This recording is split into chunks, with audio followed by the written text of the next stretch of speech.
Ever feel like your big chance is gone, maybe? And then suddenly, bam, destiny just throw you into the spotlight. Yeah, completely unexpected. That's kind of the story we're getting into today, the really incredible start to Theodore Roosevelt's presidency. A real whirlwind. Right. Here's a man, vice president, maybe thinking his path to the top job was blocked, and then he's leading the country after this terrible tragedy. McKinley's assassination in Buffalo, it just changed everything overnight. And it led to this very quick, almost sort of quiet inauguration. Before we jump fully into that, just a quick reminder about mindful moments. Oh, yeah, our YouTube channel. Exactly. You can check out AI-powered analyses of books there. Really great stuff to get you thinking more deeply about some of the ideas we talk about here. Definitely worth exploring. But back to Roosevelt. Even before all this happened, he really believed he was meant for the White House, didn't he? He did. It wasn't just ego, though. He talked about his hard philosophy. What was that exactly? Well, it was this deep-seated belief, in facing struggles and taking on big, tough things. It wasn't about an easy life. And his time as governor of New York, after coming back a war hero, that must have cemented it for him. Oh, absolutely. It proved he could lead, that he could handle major responsibility. It really boosted that sense of purpose. It's pretty wild to think that while he's out there supporting McKinley for re-election in 1900, he's also sort of quietly laying the groundwork for his own run in 1904. Strategic, very strategic. He saw the long game. And his idea of success wasn't about comfort, was it? It was about, like you said, the struggle. He famously said people shouldn't shrink from danger, from hardship, or from bitter toil. That really sums him up. So how did that attitude show up right after he suddenly became president? Well, the moments right after McKinley died were just chaotic. At Exchange Street Station, where the train arrived, they didn't even stop. No pause at all. Nope. Straight on to Terrace Station. Security reasons, apparently. Roosevelt got about an hour's rest, but people there said he still seemed really troubled, understandably. Yeah, you can imagine. And he wasn't keen on being sworn in right there, was he? No, he actually pushed back a bit against Secretary Root's idea for an immediate ceremony. He felt somewhere else might be more appropriate. So where did it happen? Eventually, in the Green Library of the Annesley Wilcox House.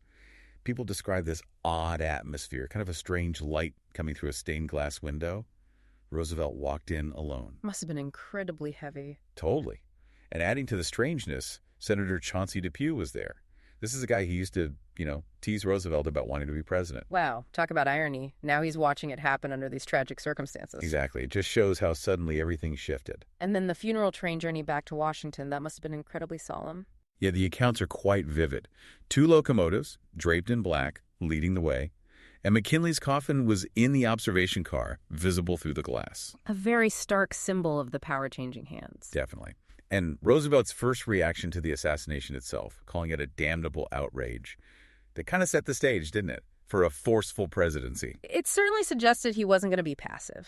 And one of his first really bold moves was inviting Booker T. Washington to dinner at the White House. That was huge, right? Tell us about the impact of that. Oh, enormous. It broke a solid century of precedent.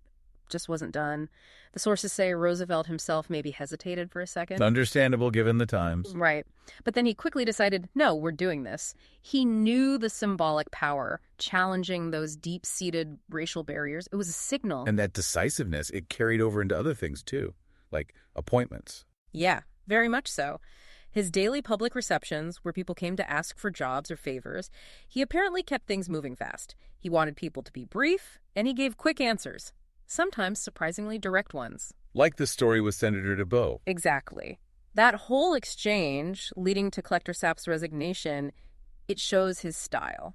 Direct, efficient, maybe a little abrupt for some. So he's stepping into this role, and he's got to navigate the existing political landscape. Yes. Figures like Senator John Coit Spooner must have been key. Oh, definitely. Spooner was a major force in the Senate. Incredibly smart, a powerful debater, real heavyweight. And he had his own ambitions, too, for the presidency. He did, yes, Right. Which were ultimately frustrated, but knowing that adds, a bit of context to how he might have viewed Roosevelt suddenly taking the top spot. And there were others feeling a bit put out. Like Secretary of War Root. Well, the reports suggest Root was a bit miffed, yeah. Surprised by some appointments, maybe felt overlooked, especially with Knox rising.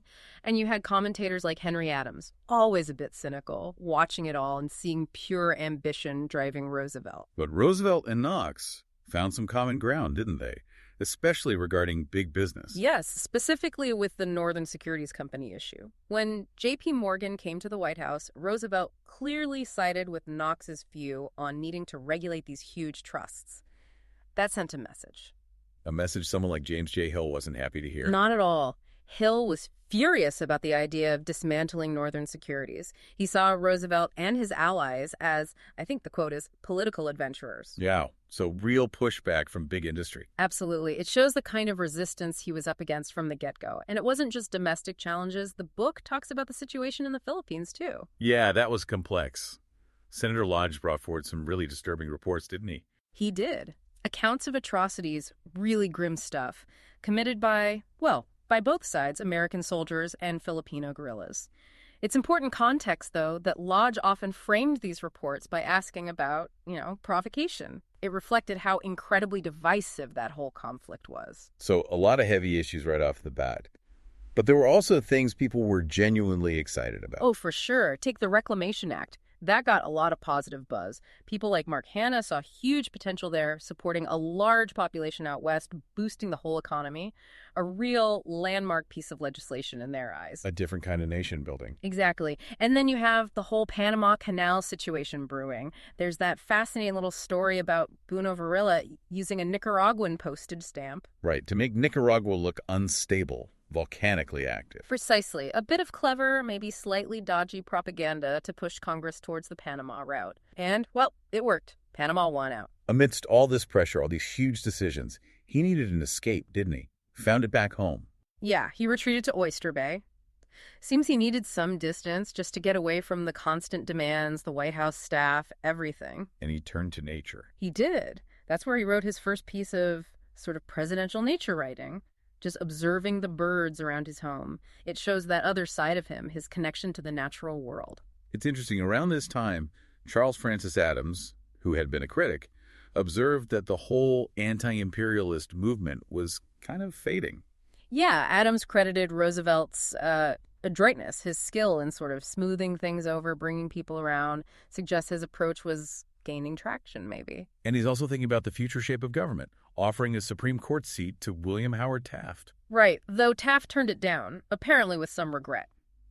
But it shows Roosevelt building his team, thinking long-term. And then there's his view of Oliver Wendell Holmes Jr. He agreed with Lodge's assessment that Holmes was our kind. Yes, based on the idea that Holmes wasn't necessarily pro-big corporation and believed in, letting the executive and legislative branches lead the way on policy. So he's making his mark domestically, internationally. People were noticing, weren't they? Oh, absolutely.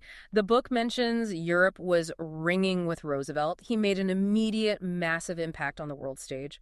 Quite extraordinary, really. It really is. And if you want to dive even deeper into Roosevelt or other fascinating figures and ideas, remember to check out Mindful Moments on YouTube. And explore our podcasts for more discussions like this one. So wrapping up this period, what are the key takeaways from Roosevelt's first year or so? Well, you've got his intense ambition, right? Then this sudden, almost unbelievable rise to power through tragedy, followed by really decisive first moves like the Booker T. Washington dinner that definitely broke the mold. And navigating that tricky political world, dealing with powerful senators, industry titans, complex foreign issues. Exactly. It was a real trial by fire, and he met it head on. It set the tone for the rest of his presidency. Understanding this moment really gives you a lot of insight into how leadership works, how history can turn on a dime. Absolutely. So as you think about all this, we hope you'll subscribe here for more explorations like this. Yeah, and share this discussion if you found it interesting. Maybe even pick up Edmund Morris's Theodore Rex for the full detailed story. And most importantly, just keep thinking critically, about what drives leaders, what shapes history, and how these forces are still playing out today.